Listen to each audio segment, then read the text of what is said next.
11h15 é a hora habitual deste programa. Hoje não é exceção. Mais uma vez, com muito gosto, abrimos a porta para o psicólogo Ricardo Brasil. Bom dia, bem-vindo mais uma vez. Olá, muito bom dia a todos. E eu sei que deve estar particularmente feliz porque está a aproximar-se aí o vosso dia, o dia dos homens, o dia dos pais. É verdade, não é? O dia dos pais. Sim, o que é que claro mudou desde o meu tempo em que tinha crianças pequenas relativamente àquilo que é celebrado por parte dos mais pequenos em relação aos seus pais nestes dias? Bom, eu acho que como a nossa sociedade também mudou, obviamente o papel do pai também mudou na nossa sociedade. E uma das coisas que vemos muito mais hoje em dia é a presença do pai na educação dos filhos. Não que não houvesse antes, e havia, como é óbvio, mas noutros termos, ok? Um pai mais presente a acompanhar determinadas tarefas que antes também não estavam muito alocadas à própria figura paternal, não era? E hoje em dia acabam por ser. Portanto, temos um pai numa sociedade moderna muito diferente do pai antigo, que era o homem que ia trabalhar e que vinha para casa, e que a mulher é que ficava em casa. A mulher, depois, com a entrada da mulher no mercado de trabalho, que já no seu tempo de infância já havia, mas que cada vez mais cresceu, fez com que houvesse uma partilha de atividades também domésticas, etc. E a nível da educação, o pai também começou a ter ali um papel diferente daquele que tinha. E acho que pode-se explicar um bocadinho a nível das diferenças sociais o papel do pai, não é? Claro que sim. Também a pergunta ia no sentido de as ofertas, prendinhas que vão recebendo, porque aqui há pouco tempo houve até uma polémica que alguém foi dizer: não digam às crianças que aqueles desenhos mal feitos dos seus filhos são bonitos, porque não são. E portanto, claro que isto gera só à partida por isso alguma polémica. Ainda recebem os desenhos dos vossos filhos, como veem os pais, claro. A mãozinha também que fica impressa num papel, ainda é assim? Hoje, cada vez mais, os colégios também apostam muito nos dias temáticos, e os próprios miúdos ficam muito entusiasmados e vêm com uma felicidade imensa dar o seu trabalho que fizeram durante a semana, que é a semana do Dia do Pai, e portanto acho que isso só traz benefícios afetivos, não para a materialização de nada, mas pelo entusiasmo que cria nas próprias crianças, que vejo muito envolvidas naquele momento. E portanto, ainda ontem, por exemplo, tive a fazer um trabalho do Dia do Pai com a minha filha para ela levar para o colégio, que foi o colégio que nos sugeriu a todos nós pais, e o entusiasmo dela não tem preço. Acho que é muito engraçado, e quando eles vêm, dizem: olha, para a semana vais ter uma surpresa, e depois a meio da semana a gente já sabe a surpresa toda, que eles já coitadinhos, os mais pequenos não conseguem, já se descaíram, porque estão tão entusiasmados que acabaram por já se descair, mas é muito engraçado, porque realmente a importância da interação de filhos-pai hoje em dia tem um peso muito grande na estrutura da própria criança, na estruturação dos traços que a criança vai desenvolver ao longo da primeira infância e depois na pré-adolescência, que depois vão formar no final da adolescência, princípio da vida adulta, a sua personalidade. E claro que a presença do pai hoje em dia nestas atividades vai criar e vai-lhes dar uma base de muito maior afetividade, que por si só vai promover uma maior segurança nas suas interações e uma maior confiança no seu processo de tomada de decisão, sem dúvida nenhuma. É claro que quando me faz a pergunta o que é que mudou também aqui os limites, não é? Isto tem coisas boas e tem coisas más. A maior proximidade também faz com que algumas relações sejam vividas de uma forma menos bonita, não é? E há também às vezes um desrespeito devido à maior confiança, e é importante a gente perceber uma coisa: nós somos pais, eu sou o melhor amigo do meu filho. Não, nós somos pais e eles têm os seus amigos, amamos os nossos filhos incondicionalmente, mas não podemos ser os amigos, temos que ser aquelas figuras que lhes promovam segurança, e promover segurança é dar-lhes uma estrutura com regras, com rotinas, e saber dizer que não. E agora quem me está a ouvir deve estar a pensar assim: pois mas tu às vezes também não dizes que não. Sim, às vezes o meu coração derrete e quando se olha, o meu e de toda a gente, mas se nós queremos ter futuros adultos confiantes e seguros, temos que dizer que não e temos que deixar chorar. Acho que é importante, o que custa bastante, mas temos que deixar chorar, sem dúvida nenhuma. Para quem nunca foi nem nunca vai ser pai, qual é a diferença, que contributo dá o pai e que só ele pode dar e não a mãe? Na personalidade, na construção da mesma da criança. Acho que a figura paterna está muito associada também à própria segurança física, não é? A força, o homem, a pessoa que está a proteger, acaba, apesar de termos aqui no nosso Ocidente a mulher com um papel cada vez mais de destaque no seio familiar e na nossa sociedade, e com uma capacidade de planeamento e orientação fenomenal. A figura paterna é um bocadinho assim: o meu pai é aquele que me abraça, é aquele que me dá segurança, não é que a mãe não, obviamente que abraçamos todos, mas é visto um pouco desta forma. Se fazer uma distinção, seria mais sim, lá está, acabamos sempre por ir às diferenças anatómicas entre o homem e a mulher, obviamente, e havendo-se obviamente mulheres mais fortes que alguns homens e homens mais fortes que algumas mulheres, mas acho que na generalidade acho que está um bocadinho também associada a esta componente física, etc. E depois acho que é o tempo que o pai neste momento atribui comparativamente ao passado, nem que seja na escolha da cor do quarto, nem que seja da escolha dos elementos de decoração do quarto da criança, que antigamente não era envolvido, nem participava, nem se interessava muito. Aquilo para a própria criança já é tão importante.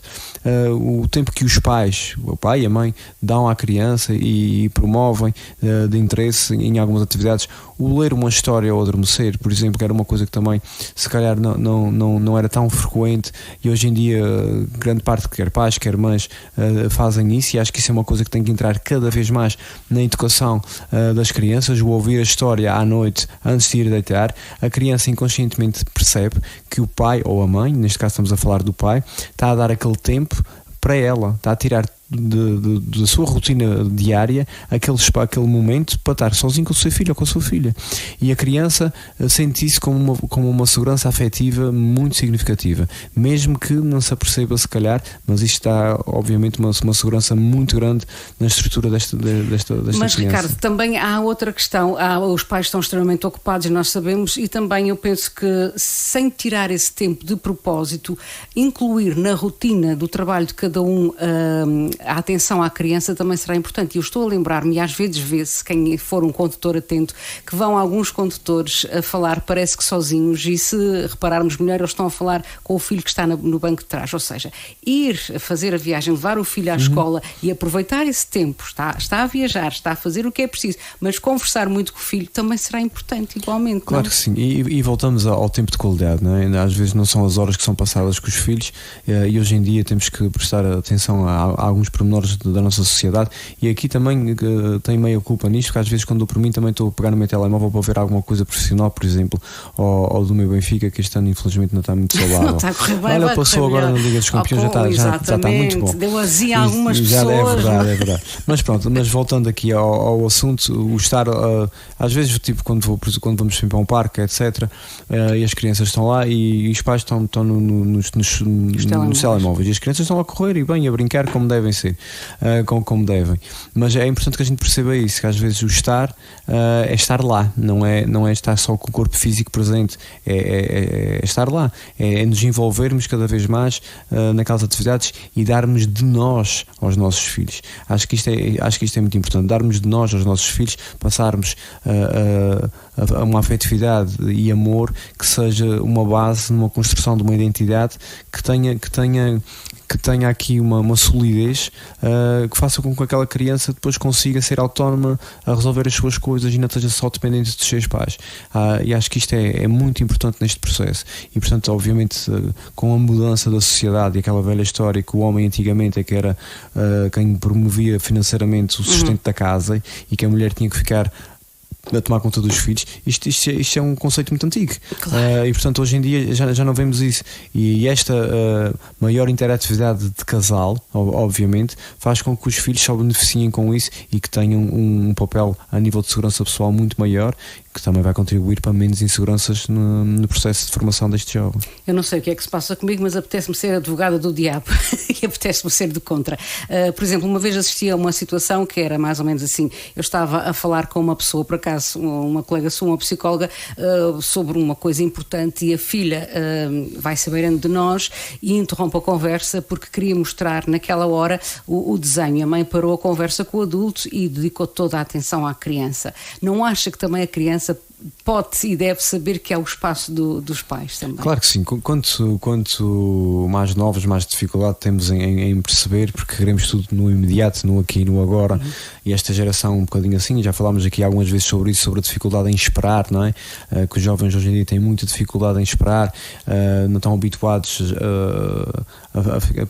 porque não estão. E voltamos aqui ao antigamente, em que havia desenhos animados uma vez por dia, ao final da tarde, e havia no sábado de manhã. Agora há 500 canais de 24 horas de desenhos animados e, portanto, não sabem o que é esperar, têm sempre tudo ali à mão no imediato.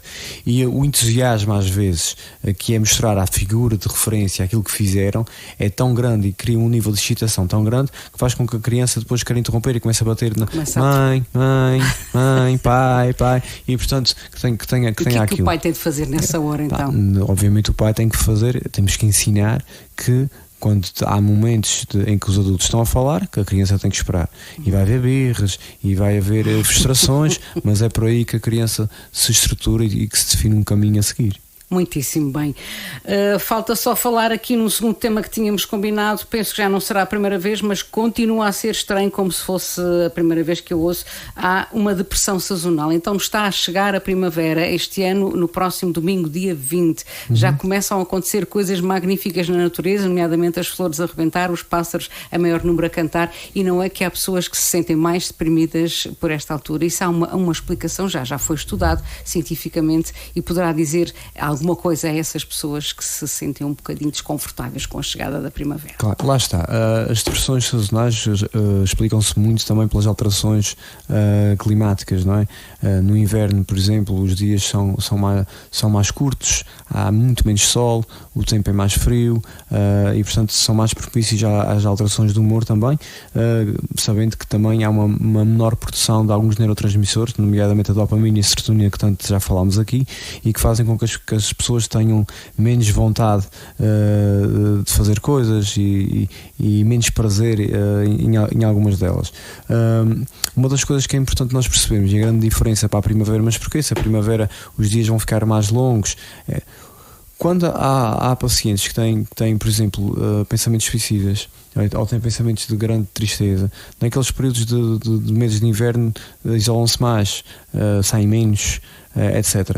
Na primavera, se calhar naquela altura não tinham energia, por exemplo, para concretizar algumas coisas menos boas que queriam fazer. Com o aumento dessa energia na primavera também, e isto são estudos que nos dizem, também não, há essa maior energia faz com que a pessoa consiga ter alguma força para concretizar alguns pensamentos menos bons. Por isso é que a taxa de suicídio é tão grande na primavera. Okay? A pessoa começa a ter aquela força para fazer aquilo que não conseguiu fazer antes. Depois começa a sair mais, começa a socializar um pouco mais, começa a ver que os outros estão muito bem dispostos, começa a fazer quando estava isolada no Seco Azul, e não fazia essa comparação. Agora, quando sai, começa a perceber que realmente os outros são muito bem dispostos com projetos, e elas veem que não têm esses projetos, não têm essa disposição como os outros têm, e apesar de terem mais energia e mais força para o que lhes leva a poder sair, até não têm força não têm a força que os outros aparentam ter. Porque a gente, hoje em dia, com as redes sociais, vive-se tudo de aparência, mas depois, na realidade, quando se desliga o telemóvel ou quando se fecha a porta do quarto, as coisas são diferentes. Completamente. E acho que é importante que isso fique bem explícito aqui, porque, regra geral, quem gosta muito de mostrar que está muito feliz, que não está assim tão feliz. Precisamente daí a necessidade de mostrar, não é? Ricardo, falamos da primavera que vai chegar, falamos do Dia do Pai, e então os temas para hoje ficam por aqui. Muito obrigada mais uma vez pela disponibilidade, e que seja muito surpreendido com aquilo que os seus filhos têm para lhe oferecer. Claro que sim. Só o estarem comigo já vai ser o melhor prenda que poderia ter, e acho que é isto que nós temos que valorizar sem dúvida nenhuma. E muito obrigado à Rádio Clube por este espaço, para a Casa de Saúde de São Rafael, poder também partilhar de alguma forma o conhecimento dos seus técnicos e podermos dar à nossa população algo mais. É mesmo isso que se pretende com este Serviço Público de Rádio e também da Casa de Saúde São Rafael, com esta parceria. Muito obrigada. Até 2 a 8 dias. Muito obrigada mais uma vez. E hoje foi muito importante para mim também estar aqui a horas. Pensavam que eu não ia estar e ganhei uma aposta com isso. Pois era isso. A aposta ganha mais uma vez, mais motivos para parabéns.